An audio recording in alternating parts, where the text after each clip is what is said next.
ॐ नमः सिद्धिभ्यः। ॐ नमः सिद्धिभ्यः। ॐ नमः सिद्धिभ्यः। निर्मल ज्ञान परिठिया कम्य कलंक डहेबी। अपालद्धौ जेड़ परु ते परमप्यहकड़वेबी। सब कर्म मल का नाश कर हर प्राप्त करने। जो लीन निर्मल ध्यान में नम कर निकल परमात्मा। संतप्त मानस शांत हूँ जिनके गुणों के गान में। वे वर्धमान महान जिन विचरे हमारे ध्यान में। योग सार ग्रंथ पर योग सार प्रवचन पूज्य गुरुदेव श्री ने जो करे हैं उसके आधार से अपन चर्चा कर रहे हैं। पृष्ठ क्रमांक 5। देखो गाथा नंबर 2 में अरहंत भगवान को नमस्कार किया है। तो वास्तव में जिनेंद्र देव को देव शास्त्र गुरु को नमस्कार कैसे किया जाता है ये तो अज्ञानी जीव को पता ही नहीं है। वो तो मात्र देखा देखी परंपरा से, लोभ से, भय से, लालच से, जाति से, कुल से देव शास्त्र गुरु को नमस्कार करता है। लेकिन मैं स्वयं भगवान हूँ, मैं स्वयं परमात्मा हूँ, मैं स्वयं ज्ञानानंद स्वभावी जीव तत्व हूँ, ऐसी उसे खबर नहीं है। अपने को भी पर्याय दृष्टि से देखता है, भगवान को भी पर्याय दृष्टि मात्र से, और पर्याय दृष्टि मात्र से भी स्थूल। उनकी वीतरागता का भाव भाषण नहीं है, सर्वज्ञता का भाव भाषण नहीं है। उनने हित का क्या उपदेश दिया है, उनने 6 द्रव्यों का, 7 तत्वों का, जीव अजीव का क्या स्वरूप बताया है, विश्व का क्या स्वरूप बताया है, ये उसको कुछ खबर नहीं है। वो तो खाली ये भगवान हैं और ये 3 लोक के नाथ शब्द सुन लेता है तो ये बड़े 3 लोक के नाथ हैं, बहुत सुखी हैं, बहुत शक्तिमान हैं। जैसे अन्नमति भगवान के बारे में जानते हैं ऐसे ये जानता है। और आके उनकी पूजा पाठ प्रक्षाल इनमें बहुत बड़ा धर्म है भगवान के ऊपर, समझ में आया। वो इतना जानता है और बेचारा भोला भाला है और लगा रहता है और इसे समझता है कि मैंने भगवान को नमस्कार कर लिया, मैंने भगवान की पूजा कर ली। तो यहाँ आचार्य भगवंत कहते हैं ये सच्चा नमस्कार नहीं है। तो सच्चा नमस्कार कैसे किया जाता है तो वो बता रहे इस गाथा में कि देखो कौन कर सकता है सच्चा नमस्कार। मैं आपको वंदन करता हूँ तो कैसे करता हूँ तो क्या कहते हैं, तो आप कौन हो और मैं वंदन करने वाला कौन हूँ, इन दोनों का मुझे भान है प्रभु। वंदन करने वाला मैं ज्ञान दर्शन में भगवान आत्मा हूँ, समझ में आया। ये अगर अपने को भाव भाषण नहीं है तो अपन भगवान को सच्चा नमस्कार नहीं कर सकते, ये समझ लें अपन अच्छे से। तो अब रमेश जी विचार करो, जगत में कितने जीव हैं, दिगंबरों की बात कह रहा हूँ मैं, कितने दिगंबर हैं जिनको देव शास्त्र गुरु का सच्चा नमस्कार पता है, जिन्हें मैं आत्मा हूँ, ज्ञान दर्शनमयी चेतन तत्व हूँ, ये कितने लोगों को पता है। पूजा करने वाले तो मंदिर भरे पड़े हैं, पुजारियों की कोई कमी नहीं है। अभी आप बता रहे ना विधान होना स्कूल में, तो कितने लोग आएंगे, कितने धोती पहन पहन के, लेकिन सच और बाहर से ऐसा लगेगा चौथा काल आ गया, समझ में आया। ओहो ओहो ओहो ओहो, ऐसा ऐसा ऐसा एकदम धोती वोती पहन के, समझ में आया। और एकदम ऐसा, और चलो महाराज जी की भक्ति में, चलो चलो गुरु भक्ति करने। तो ऐसा लगता है ऐसी धोती पहन के देखेंगे। देखो पक्षपात कैसे होता है, जब अपने लोग धोती पहन के और ऐसा दिखें तो चौथा काल आ जाता है। और जब दूसरे लोग ऐसा करते हुए हल्ला करते हुए दिखें तो पंचम काल आ जाता है। समझ में है कि नहीं आया है? कलयुग लग गया चारों तरफ मिथ्यात्व फैल रहा है और इसको खबर नहीं है, ये भी मिथ्यात्व है। समझ में आया? ये भी पंथवाद है, संप्रदायवाद, जातिवाद, ये सब चलता है, लेकिन मोह के कारण अंधा है। आचार्य कहते मोह के वशीभूत होकर ये जीव अंधा हो जाता है, उसे कुछ दिखाई नहीं देता, भेड़ चाल चलता है। जहाँ भीड़ जाती है वहाँ चला जाता है। भीड़ जय जयकार बोलती है तो ये भी जय जयकार बोलता है, कोई होश नहीं, कोई खबर नहीं है। कल मैं टिंकल को कह रहा था कि अकेला आदमी कुछ नहीं करता और उसे भीड़ में शामिल कर दो तो मंदिर मस्जिद तोड़ने लगता है कि नहीं? अकेला कहोगे फेंक दो इस पे, मैं कैसी बातें कर रहे, क्यों कर ला? लेकिन भीड़ में शामिल होते ही वो कब जाके मंदिर मस्जिद तोड़ने लगेगा, कब वो जो है गुंडागर्दी को आप कहोगे कि तुम, और अकेले में फिर उसे बुलाना कि तुम ये क्या कर रहे थे, तो कहेगा मैं नहीं कर रहा था, वो तो सारी भीड़ कर रही थी। तो भीड़ आपको बेहोश करती है। इससे क्या पता चला कि भीड़ समूह आपको बेहोश करता है। अभी आप जैसे 20 लोग सुन रहे हो और 1000 हो जाए तो आप और ज़्यादा बेहोश हो जाओगे। समझ में? क्यों? क्योंकि 1000 आदमी जहाँ इकट्ठा हुआ, फिर आपका अपने से ध्यान हटके 1000 लोगों की तरफ चला था कि मैं 1000 लोगों के बीच में बैठा हूँ। समझ में? फिर आपकी अटेंशन वहाँ बनी रहती है और आप जितने जितने अकेले होते जाते हो उतना उतना ही आपकी जागृति बढ़ती है, आपका जागरण, आपकी बेहोशी टूटती है। और जैसे ही बेहोशी टूटती है आपको घबराहट होती है, क्योंकि बेहोशी का एक मज़ा है। बेहोशी में आदमी अपनी ज़िंदगी में मस्त है, लेकिन होश में आता है तो उसे वो सारी बातें खबर में आती हैं कि मैं जिन बातों में मस्त हो रहा हूँ वे सारी दुनिया झूठी है। क्योंकि अकेले में शांत होकर बैठता है तो एकदम बेहोशी टूटती है कि वास्तव में मैं अकेला ही हूँ, कोई मेरा साथी नहीं है। और 10-20 लोगों के साथ में रहो तो लगता है सब अपने हैं, सब फलाना है, तो वो लगा रहता है। दुनिया में जितनी शराब बिकती है वो बेहोशी के लिए बिकती है कि आप और बेहोश होते रहो, ताकि आपको होश में आने का। एक गवर्नमेंट ये सारी सरकारी ये शराब बंद नहीं करवाती, तो शराब बंद नहीं कराने के 2 कारण हैं। शराब से एक तो पैसा बहुत मिलता है, दूसरा शराब पीने से आदमी को होश नहीं आता कि क्या सही है क्या गलत है। और जब आपको क्या सही है क्या गलत है इस होश नहीं आता तो फिर वो सामने वाला अपनी मनमानी करवा सकता है। जिसने किया होते ना, ये तुम जाना यहाँ पड़े रहते हैं, जब पुल के नीचे जाते हो कि कितने पड़े रहते। मैं कई दफ़े सोचता हूँ कि देखो इन पे कोई कार्रवाई नहीं है, कोई इनको पुलिस वाले कुछ नहीं कहते, कोई उनको उठाता नहीं है, और बाद में उनका पता निकलवाया तो वे ही रात को गुंडे मवाली चोर बनते हैं और उनको पुलिस ही मिली होती है। और उनको तो कभी कभी इस टाइप का यूज करते हैं कि सही आदमी नहीं पकड़ा जा रहा है या नहीं पकड़ना है, उससे पैसा मिल गया तो इनको पकड़ के फांसी पे चढ़वा दें। कहते ये है वो अपराधी, और ये स्नैक में चरस गांजे में डूबे रहे तो उन्हें कुछ होश नहीं है।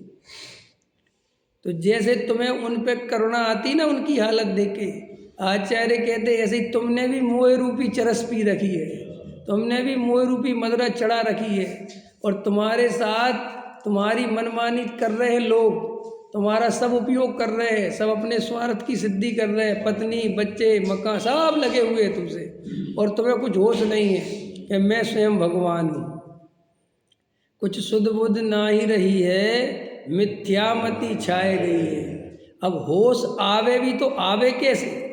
क्योंकि एकांत में थोड़ा बैठे, तत्व विचार करे, थोड़ा संसार का स्वरूप पहचाने, थोड़ा निद्रा से जागे तो थोड़ा होश में भी आवे कि मैं कौन हूँ, क्या ये शरीर में हूँ, क्या ये संयोग में हूँ, क्या इनका कर्ता भोक्ता में हूँ, क्या ये मेरे है।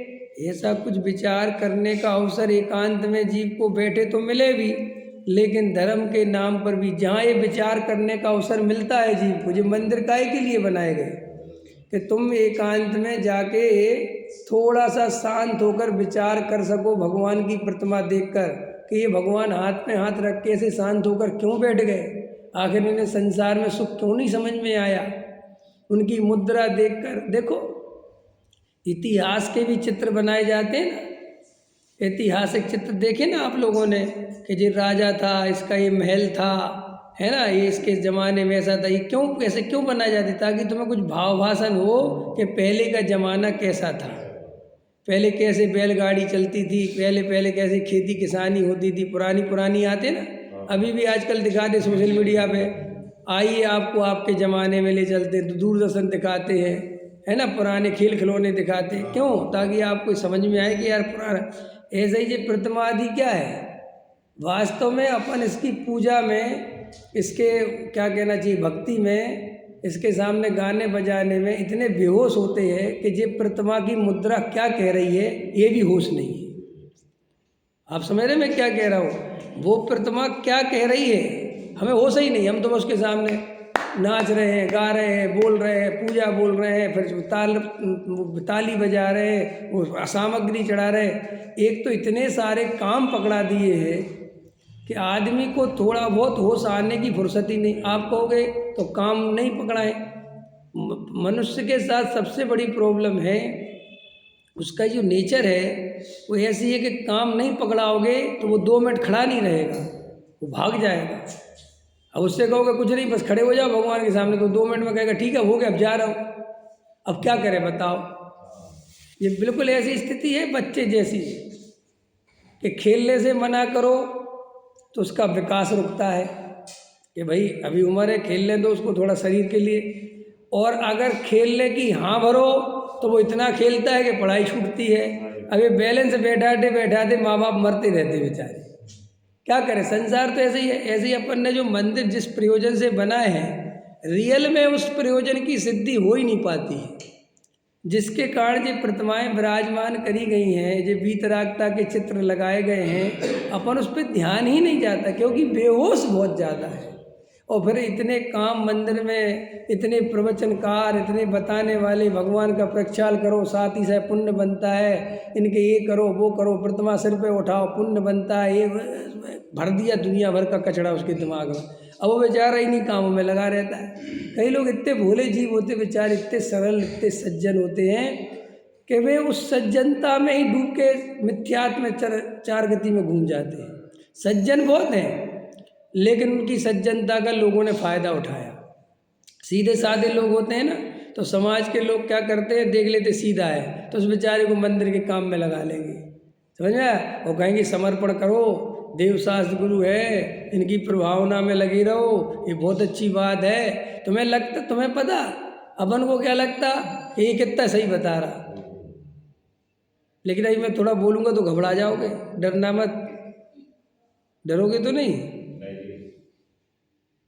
ऐसे ही अन्नमति में ऐसे ही बातें दे दे के आतंकवादी भी बनाए जाते हैं। यही फिलॉसफी होती है वहाँ पे भी, समझ में आया, दंगे कराए जाते हैं, ये सब यही फिलॉसफी। जैसे तुम अपने धर्म के लिए जान देने को तैयार हो ना, हम अपने जैन धर्म की क्या कहते हैं, एक भजन तो गाओ यार रमेश जी, जान जाए तो जाए जिन धर्म रहना चाहिए। कौन सा जैन धर्म, कौन सी जान, कुछ अता पता है, पिला दिया नशा करा दिया तेरे को, यही तो जीव को खबर थोड़ी है। तुम अकेले नहीं हो दुनिया में धर्म के लिए जान देने वाले, तुमसे ज़्यादा लोग हैं जिनको धर्म का स्वरूप तक पता नहीं है। दुनिया में कोई धर्म नहीं है जो किसी की जान मांगता हो, और जो जान मांगता हो वो धर्म नहीं हो सकता। धर्म तो शांति का, अहिंसा का, अचौर्य का, अपरिग्रह का, समझ में आया, सत्य का प्रतीक है, करुणा का, समता का, शांति का प्रतीक है धर्म। धर्म में किसी को मारना, किसी को कन्वर्ट कराना, दंगे करना, हिंसा करना, चोरी करना, किसी को दुख देना, पंथ संप्रदाय के नाम पर जहर उगलना, लोगों को इकट्ठा करके भड़काना, ये कभी धर्म हो ही नहीं सकता, और ना ये धर्म का कभी अंग हो सकता है। और ये जैन धर्म में नहीं, किसी भी धर्म में नहीं हो सकता। और अगर ये सब करते तो मनुष्य के द्वारा निर्मित धर्म हो सकता है, ईश्वर कृत धर्म नहीं हो सकता है, ये वस्तु का स्वरूप नहीं हो सकता। ये मनुष्य ने अपनी लालची प्रवृत्ति के कारण, अपनी मनमानी करने के लिए, अगर किसी शास्त्रों में ऐसी बातें लिखी मिल जाएं आपको, तो समझ लेना इसने अपने राग कसाय की पूर्ति के लिए एक गड़बड़ घोटाला किया है।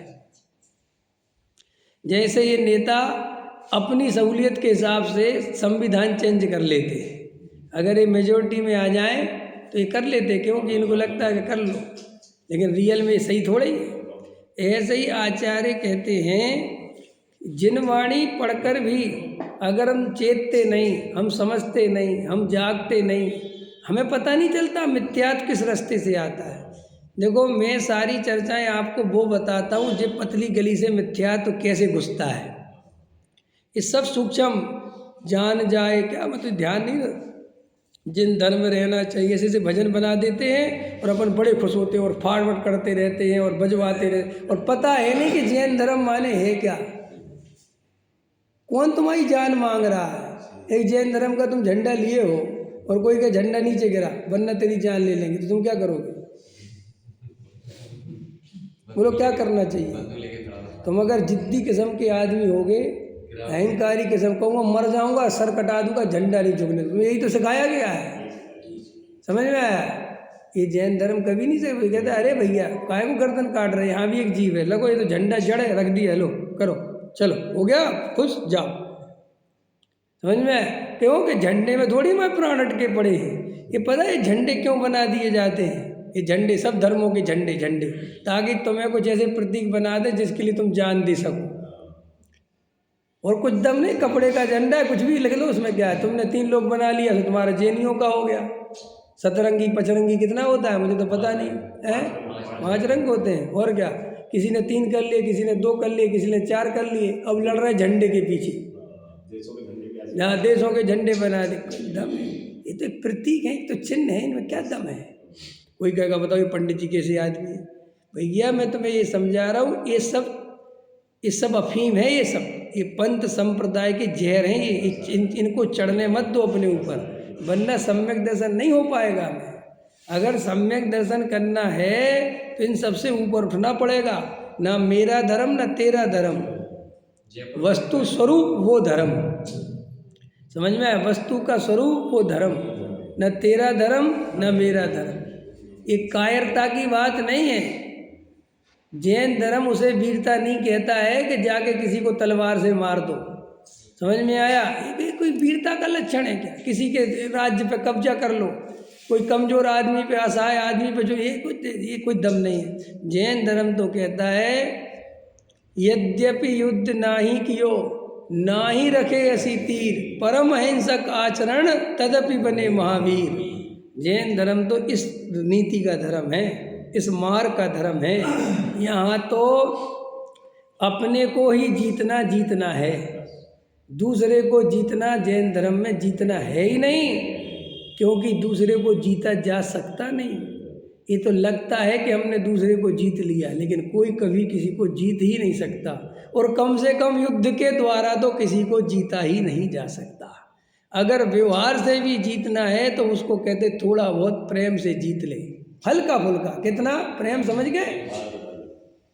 लेकिन किसी को दुख तकलीफ दे के जीतना नहीं है। कोई राजा महाराजा, ये मंत्री उनकी प्रशंसा करते, वो कहते देखो मंत्री हमारी प्रशंसा करता है, अरे पीठ पीछे वो 1000 गाली देता है। समझ आए? वो तो तेरे भय के कारण तेरी प्रशंसा करता है। ये कोई जीतना हुआ? ये कोई प्रशंसा हुई कि आप सामने पड़ गए तो लोग आपकी तारीफ करते और पीठ पीछे आपकी बुराई करते हैं? इसका मतलब आपने लोगों को बहुत परेशान किया है। आया समझ में? कल मैं एक लेख पढ़ रहा था कि दान देना कोई पुण्य नहीं है। क्या बोला मैंने? हमको यार ये उल्टी बात कह रहे, दान देना तो पुण्य, दान देना प्रायश्चित है। क्या कहा? कि क्या समझ, तुमने जो लाखों अरबों रुपए हिंसा से इकट्ठा कर रखा है, टैक्स की चोरी कर करके, लोगों को ठग के 20 रुपये का माल 50 में पकड़ा के, झूठ भरे बेईमानी करके ये इकट्ठा कर रखा है, उसके बदले 2-4 लाख देते हो तो वो पुण्य कैसे हो सकता है? क्योंकि तुमने उसके लिए किया तो इतना पाप, तो ये पुण्य कैसे हो सकता है? तो उसमें लिखा था ये प्रायश्चित है, कि जैसे अपन कोई गलती कर देते हैं तो उसका प्रायश्चित होता है कि नहीं? हाँ, माफ़ी का अच्छा याद दिला दिया। जैन साहब आपसे 2 अपशब्द बोल दिए मैंने, और कल मैंने कहा माफ़ कर दो, तो मैं पुण्य कर रहा हूँ आज। नहीं आज कोई कह सकता है विवेक जी कल आपने पाप करा था आज पर क्या बात करते हो भाई साहब। सॉरी पुण्य नहीं हो सकता। सॉरी तो इस बात की निशानी है कि मैंने कोई अपराध किया है। सॉरी पुण्यात्मा की निशानी नहीं है। आया समझ में कि नहीं। क्षमा करना पुण्यात्मा हो सकता है, क्षमा मांगना क्या बात का पुण्य। समझ में आया कि नहीं आया। तुमने लाखों करोड़ों रुपए इकट्ठे करे और 10-20 लाख मंदिर में दे दिए तो तुम पुण्यात्मा हो गए। गलत, रॉन्ग। तुमने वो 20 लाख रुपए इकट्ठे करने के लिए कितना पाप किया और फिर भी पूरे नहीं दिए। कमाए तो 1 करोड़ और दिए 1 लाख। 10% देते ना अपन लोग हैं। और तुम्हें यहाँ और तुम वो भी सच पूछो तो ना प्रायश्चित के लिए न पुण्य के लिए, वो माला पहनने के लिए। वो भी एक तरह का लालच ही है कि वहाँ 100 करोड़ तो इकट्ठे कर ही लिए, लेकिन इस समाज में इज्जत कैसे मिलेगी। तो इसमें से कुछ फेंक दो। और समाज ये मंदिर वाले खड़े हुए हैं, लाओ लाओ हम तो 2 क्या 4 माला पहना देंगे तुम्हें, तुम तो यहाँ ले आओ। समझ में आया। बहुत बड़ा अंधा कानून है ये बहुत बड़ी ठगियों की टोली है ये।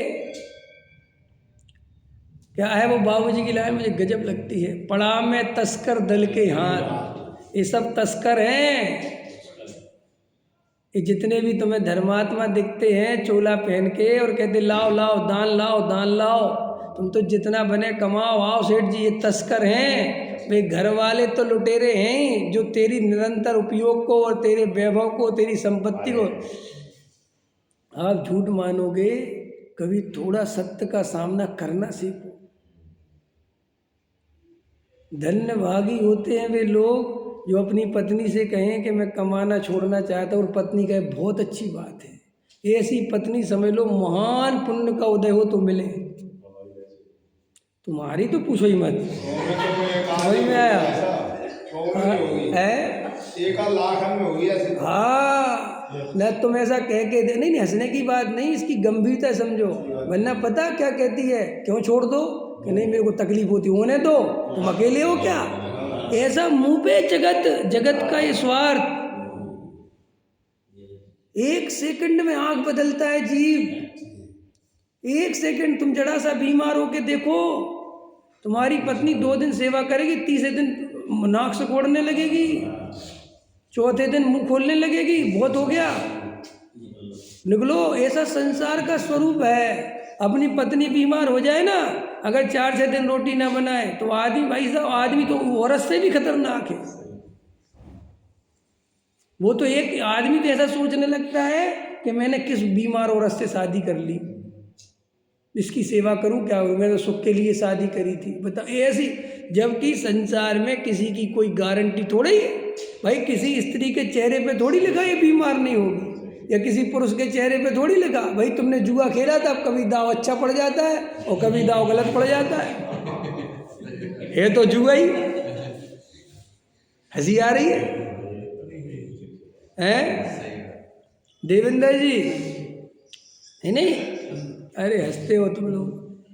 बात हंसने की नहीं है, संसार का स्वरूप समझने की है। तुम्हें जिस बात में हंसी आ रही इसी में तो तुम्हारी जिंदगी लुट गई है। तुम हंस रहे हो और गजब की बात है। हाँ जैसे भी आ रही ना तुम्हारी, क्या आ रही है, अरे होली तो जैसे भांग पी ले, भांग तो भांग पी ले तो कपड़े फाड़ता है। देखे भांग जो ज़्यादा पी लेते हैं कपड़े वपड़े फाड़े और हंसे और अंदर रोता है वो। पता है भांग में क्या होता है, कभी भांग 2 तरह से चढ़ती है, एक रोने की और एक हंसने की। तो वो बाहर से हंस रहा होता है और उसे पता रहता है कि मैं क्या करूँ, लेकिन उसका कंट्रोल खो जाता है।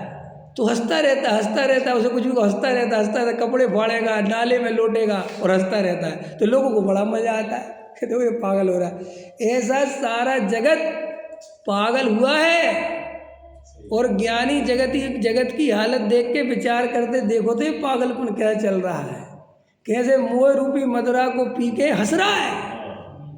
इसकी कमी बता रहे कि ऐसी ऐसी दशा है तो हंसता है। कहता हाँ हाँ बिल्कुल सही बता रहे, रे तुझे खबर ही नहीं है।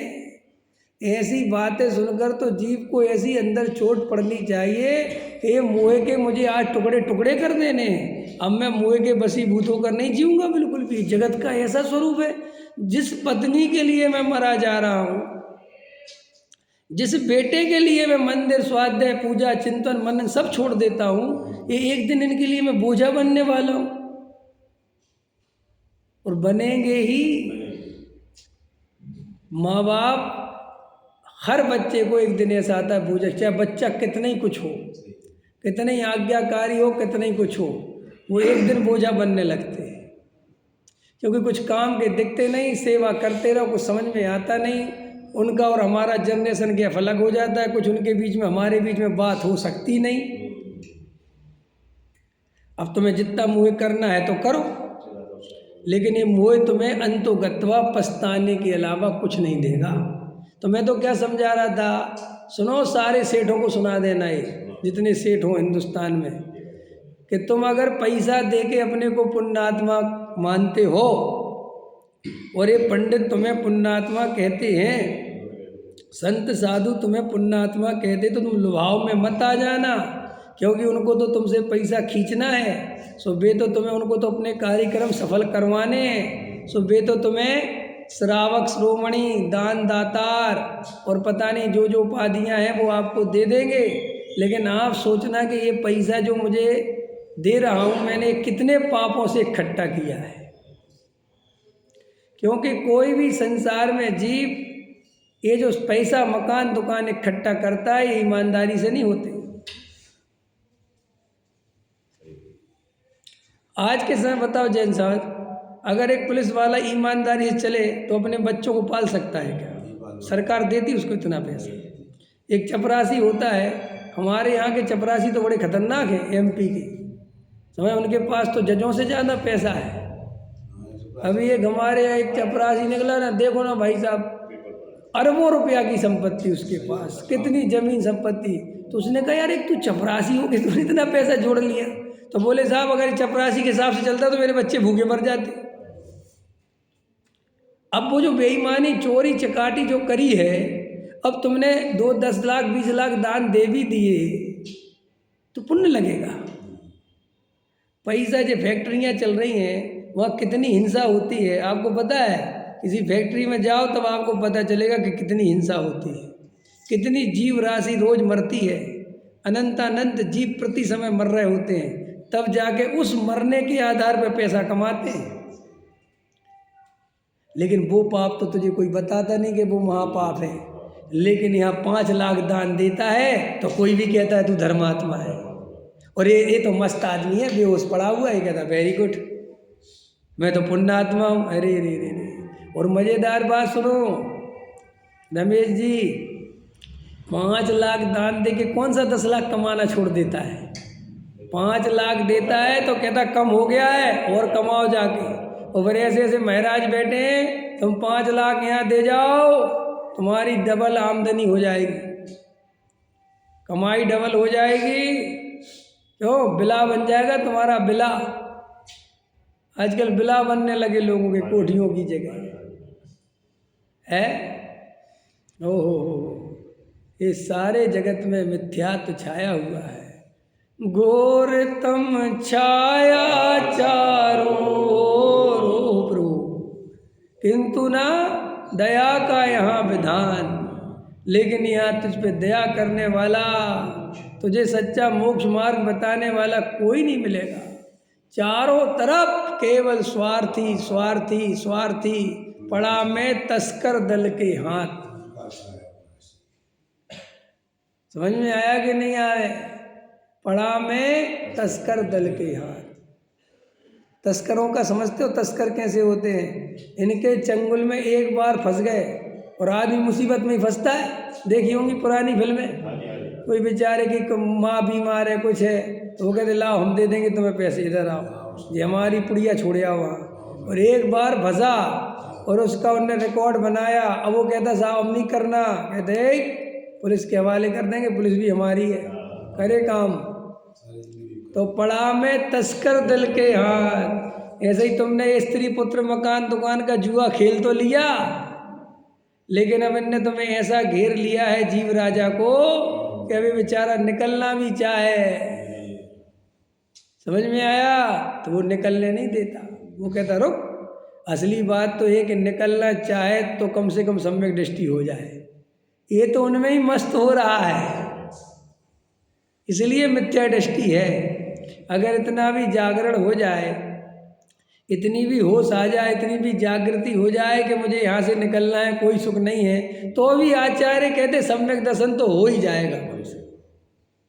लेकिन ये तो उस पत्नी में एकत्व करके बैठा है, मेरी पत्नी, मेरे बच्चे।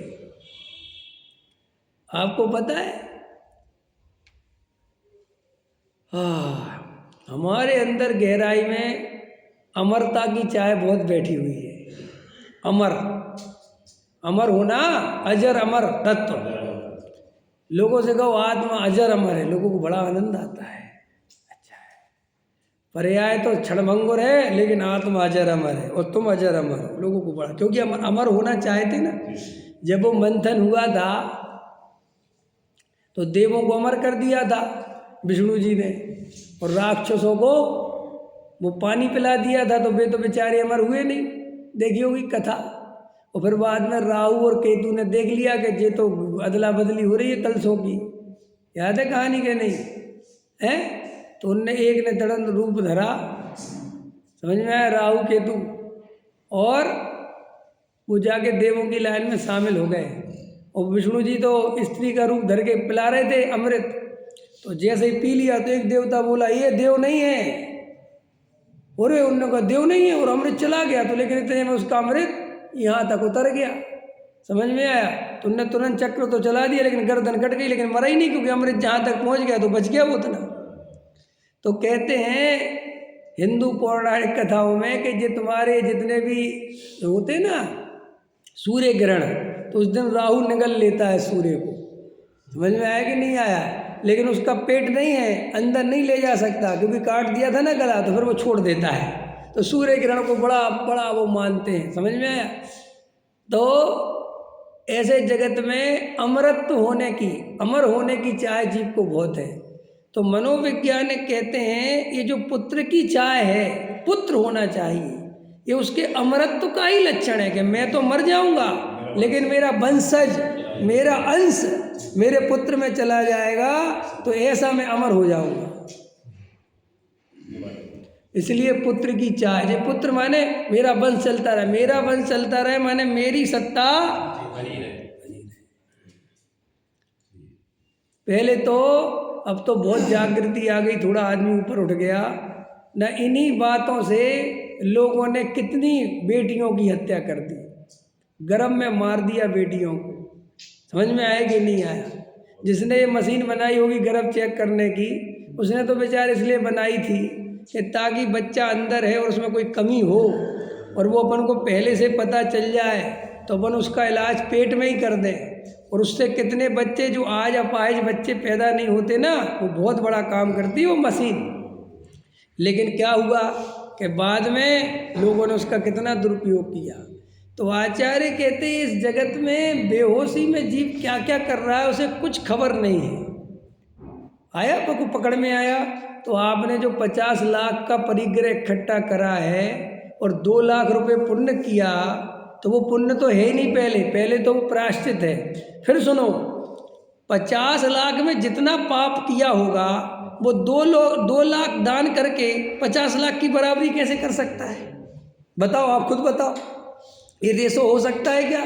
कि तुमने अनंत जीवों की आराधना करके, दुनिया भर का झूठ फरेब करके करोड़ों रुपया इकट्ठा करा और उसमें से 10-20 लाख दान दे दिया, तो तुम सोचते हो स्वर्ग चले जाओगे?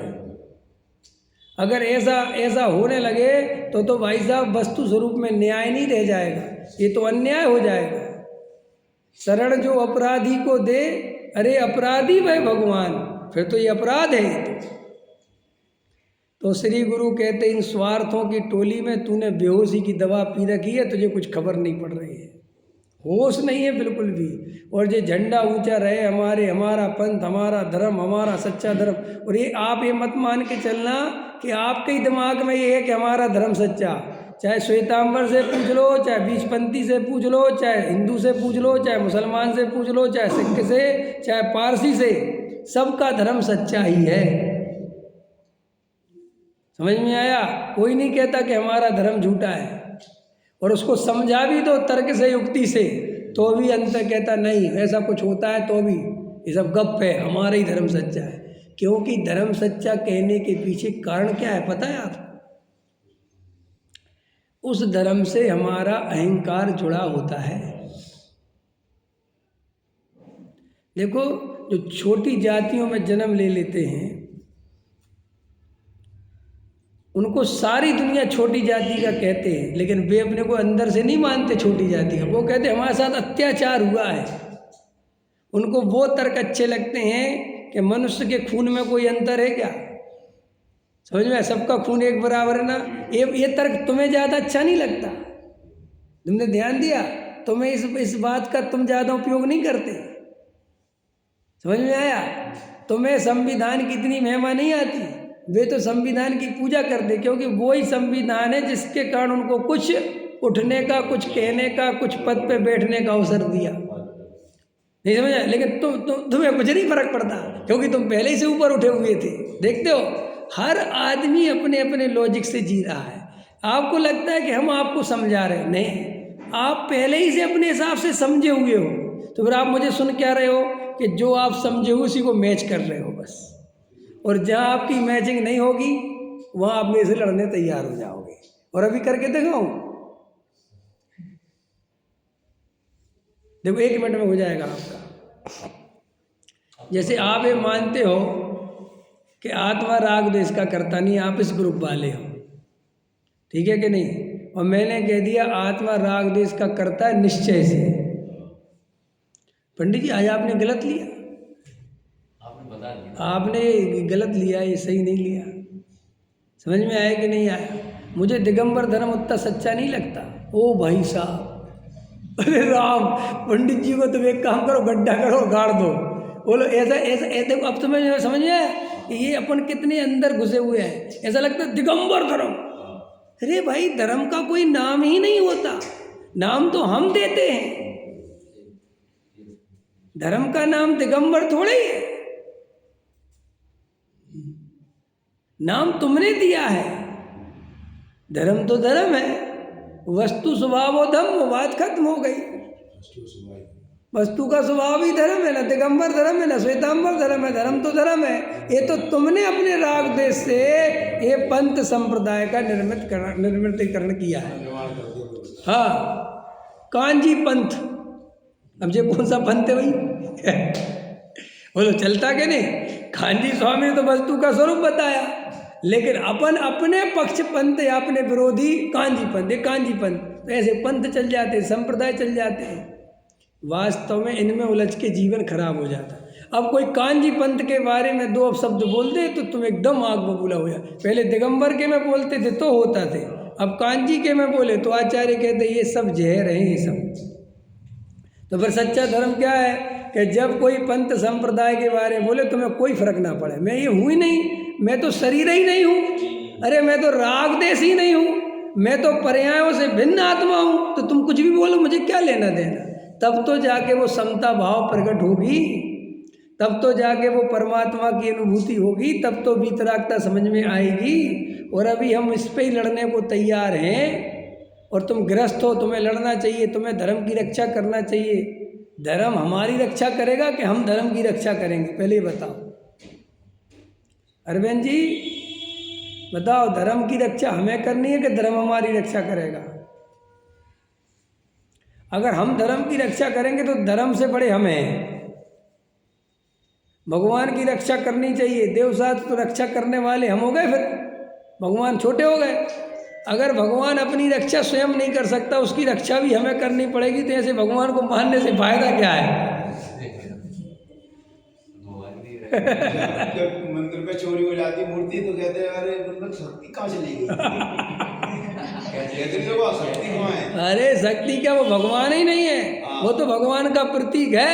नहीं, वो कहते हैं असली सत्य भगवान को चोरी करके दिखाओ, दम होए तो। असली अरहंत भगवान को छू तक के दिखाओ अगर दम हो तो, चोरी तो बहुत दूर की बात है। अरे ये तो प्रतीक है, प्रतीक थोड़े ही भगवान है। ये तो हमने प्रतीक बनाया कि भगवान ऐसे होते हैं। वे तो जड़ प्रतिमा है, हम खुद ही कह रहे हैं उनमें कौन सा भगवान, उनमें कोई शक्ति भक्ति नहीं है। हमने कब कहा शक्ति है? ये तो तुम अपनी कल्पना से उसे शक्तिशाली मानते हो और भेद कर लेते हो, तिजारा वाले, पदमपुरा वाले, या इधर वाले उधर वाले। ये तो, और तुम्हें मनोविज्ञान बताऊं, देखो सुनो जैन साहब, आपको मैं वो बातें नहीं बता रहा जो सब बताते हैं, मैं वो बातें बता रहा हूँ जो कोई नहीं बताता। मनोवैज्ञानिक कहते हैं पश्चिम में पूरब के मुकाबले बहुत ज़्यादा आत्महत्याएं होती हैं। कहाँ? पश्चिम माने अमेरिका, विदेश, यूरोप वगैरह देशों में। वहाँ आत्महत्या 50 साल के बाद बहुत लोग करते हैं, लेकिन पूरब में नहीं होता। पूरब में आदमी 90 साल तक टैंकता रहेगा लेकिन मरने की नहीं सोचता। तो भाई वैज्ञानिकों ने इसका शोध किया कि भाई ऐसा यहाँ क्या चीज़ है जो आदमी यहाँ मरता नहीं है और विदेशों में आदमी को सब कुछ होने भी मरने को तैयार है। तो वहाँ उनने शोध करा कि जो पूरब में धर्म की अवधारणा है, इसके कारण वे लोग जीते रहते हैं। उनका धर्म उन्हें स्वर्ग के सपने, समझ में आया, नरक का दुख, ये सब दिखाता रहता है। और ये कह दिया अगर मरोगे, आत्महत्या करोगे तो सीधे नरक जाओगे। इसलिए तुम बुढ़ापे में हरि भजन करो, अरहंत भजन करो, नमोकार मंत्र की जाप करो, भले ही रोते रोते जो बने करते रहो, बदले में स्वर्ग मिलेगा। तो यहाँ एक आदमी को आशा फिर मिल जाती है।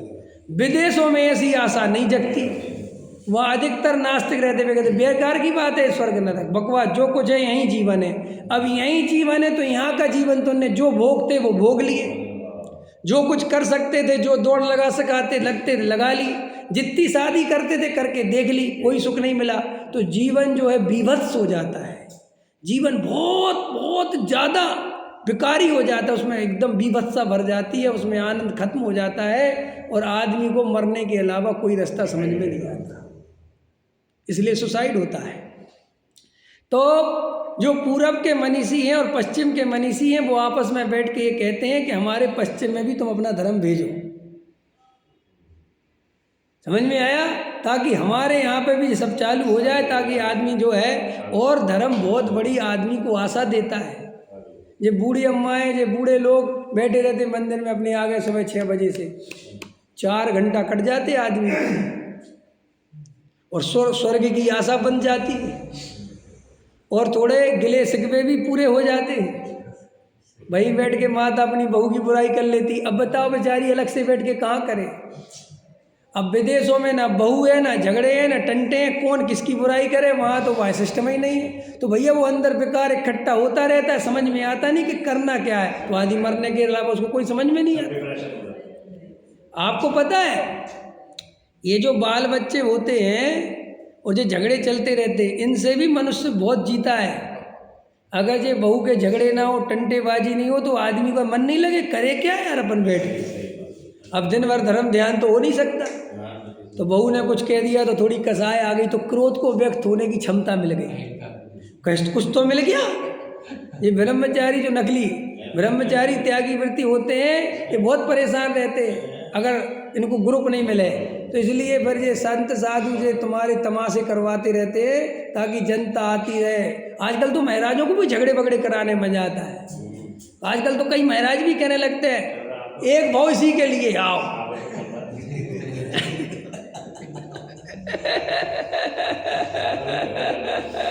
एक महाराज कह रहे थे भाई एक भाव इसी के लिए आओ, निपटा लो। अभी आया ना वीडियो, पता है तुम्हें? मैं तो 12 पीढ़ी उधर आए और मैं दूसरे महाराज समझा रहे, महाराज अपने पद का ध्यान रखो, नरक चले जाओगे। मैं कह नरक सही। हमने कहा कि उसकी याद आ गई थी मुझे उसको देख के, वो जैसा वो आग, वो पुतला आग लगा देता है ना, है वो पुतला निकलता है, वो द्वारका चल गई थी ना, ऐसी याद आई मेरे को। मैं कहते भाई दशा देखो। अच्छा, हमारे पेट में उन्हें महाराज जी प्रवचन हो रहे थे, तो वो नए महाराज जी को दूसरे ना बराबर लोगों उनका प्रवचन चालू हो गया। तो भैया अपना पीछे हमारे सामने मारी अपनी मेरे देखो भैया। तो अज्ञानी जीव को झुंझुन, अरे कोई दम नहीं है, तुम उसमें ये मत करो। बताओ अज्ञानी जीव को झुंझुने चाहिए, उसको ऐसे चाहिए ना। वो क्रोध मान माया लोभ जो उसके अंदर कसाय पैदा हो रही है, वो उसको व्यक्त कैसे करेगा? शास्त्र पढ़ के यार, अरविंद जी कितने बार समझाए, शास्त्र पढ़ के कुछ नहीं होता यार। पढ़ते गए बस। शास्त्र पढ़ने से क्या होता है? इतने अच्छे अच्छे अमृत वाक्य लिखे रहते, क्रोध मत करो, तो छोड़ दिया। लिखा रहता है मान मत करो, मान महाविष्णु, तो क्या हुआ? छूट गया। अरे भैया, पढ़ने से थोड़ी कोई चीज़ समझ में आती है। वो अनुभव में क्रोध दुख रूप लगे, अनुभव में वो मान दुख रूप लगे तब तो छोड़े। अब उस वहाँ तो लिखा है कि मान महाविष्णु, और जब यहाँ माला पहनाई जाती तो इतना मजा आता है कि पूछो मत। ये भी लॉलीपॉप दे दिए, बस पढ़ते रहो। और क्या, पढ़ते रहो। ये सब ऐसा ही है, सब लगे रहो लगे रहो लगे रहो लगे रहो, तुम तो लगे रहो। आज नहीं तो कल, समझ में आया? चलने दो चलने दो चलने दो चलने दो। धर्म इतना आसान होता, इतना सरल होता, आत्मा का अनुभव इतना सरल होता तो हमें अनंत काल नहीं लगा होता। ये बात क्यों नहीं समझ रहे? हम तुमसे कहते कि तुम्हारा पेपर बहुत सरल आएगा, हमारे कहने से सरल नहीं हो जाएगा। भाई साहब पढ़ो। डॉक्टर साहब के पास कोई आशीर्वाद लेने जाता था ना एग्जाम में, तो वो कहते थे ए छोड़ो ये आशीर्वाद आशीर्वाद, पढ़ा है? ये बताओ, ये कोई काम वाम नहीं आने वाला। समझ में आया? कुछ नहीं होता ये ढोंग धतूरे करने से। भाई साहब, जिसको कोई आशीर्वाद देने नहीं होता वो भी हिंदुस्तान का राष्ट्रपति बन जाता है, अमेरिका का राष्ट्रपति बन जाता है। आपको पता है इब्राहिम लिंकन कौन था? क्या जानते हो इब्राहिम लिंकन? इब्राहिम लिंकन जो है उसका बाप जूते सीता था, छोटी जाति का बच्चा था, कोई नहीं था उसका। और जब वो इब्राहिम लिंकन राष्ट्रपति बना तो समझ में आया, तो किसी ने पीछे गुपचुप कहा कि जानते उसके पिताजी क्या करते थे? तो इब्राहिम लिंकन को ये बात सुनाई दे गई। तो इब्राहिम लिंकन ने जब स्पीच दी और बोले, तो बोले अभी कोई मेरे पिताजी के बारे में कुछ पूछ रहा था, तो मैं अपने पिताजी के बारे में बता दूं, मेरे पिताजी जैसे जूते दुनिया का कोई आदमी नहीं बना सकता। उसे कोई लोक लाज ये नहीं लगा कि मैं अपने पिताजी के ना, वो चाहता तो उसको उठवा के फेंकवा देता ना, लेकिन नहीं, उसने गर्व से कहा मेरे पिताजी जैसे जूते दुनिया का कोई बेगा। मुझे गर्व है अपने पिताजी पे, वो इतने सुंदर जूते बनाते थे। अगर आशीर्वाद और प्रार्थनाओं से काम होने लगता और अगर पैसे ही से सब कुछ होने लगता तो दुनिया में गरीब आदमी कभी राष्ट्रपति बन ही नहीं पाता, क्योंकि तुम बड़े आदमी से कभी बनने ही नहीं देते।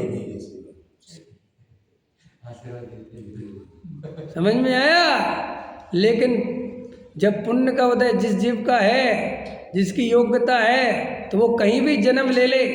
हमें इतिहास पता नहीं है। जो शिवाजी महाराज है ना, जो शिवाजी महाराज जो पूरे शिवाजी महाराज चलते, इनकी जाति पता करना तो पता चल जाएगा ये कौन थे।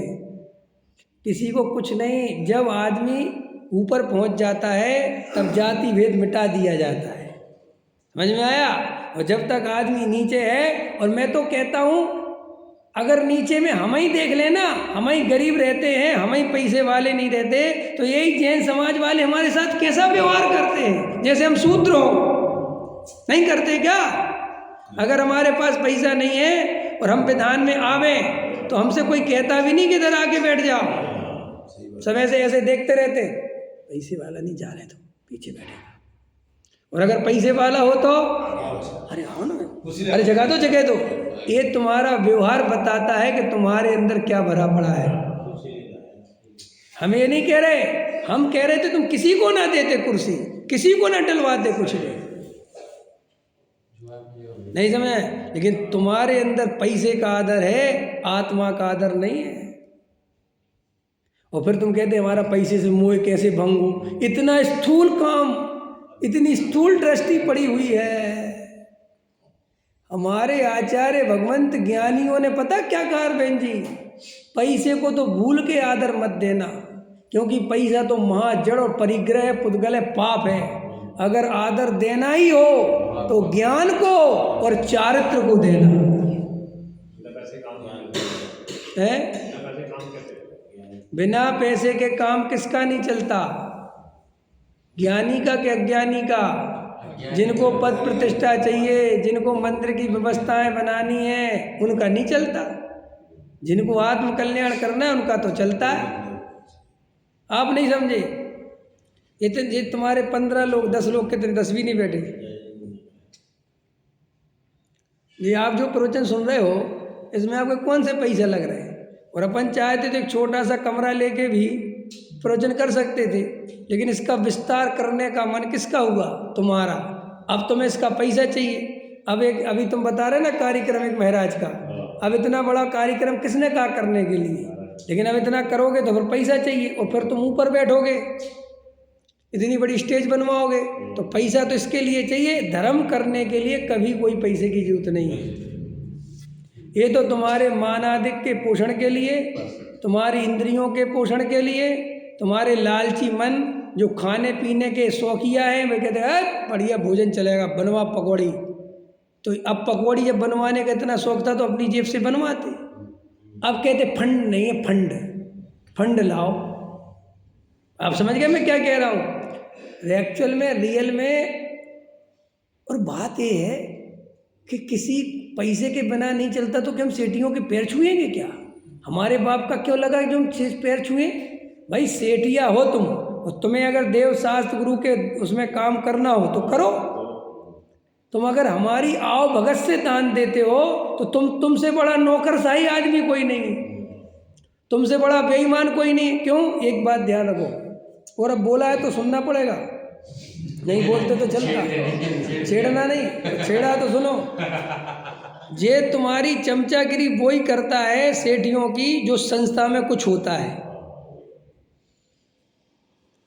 क्योंकि संस्था बढ़ती है तो वो बढ़ता है, इसलिए वो चमचागिरी करने से भी नहीं चूकता। आम आदमी को कोई मतलब नहीं है सेठ जी है कि सेठ का बाप आवे, हमें क्या लेना देना। क्योंकि ना वो संस्था में ट्रस्टी है, ना वो संस्था का कोई अधिकारी, उसे कोई फर्क ही नहीं पड़ता। लेकिन बड़ा सेठ आवे तो संस्था का अधिकारी भाग के जाएगा। क्यों? कि वो सोचता है अगर इसने 50 लाख लिखवा दिए तो संस्था जितनी बड़ी होगी उतना बड़ा मैं होऊंगा।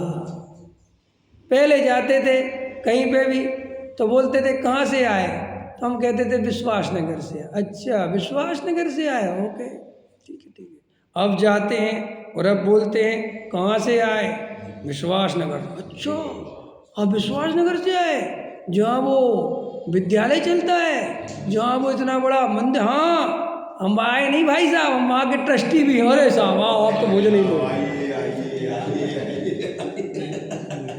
आया समझ में? ये है असली असली असली जड़ तो वो है जिसे तुम मरे जाते हो कि और बड़े।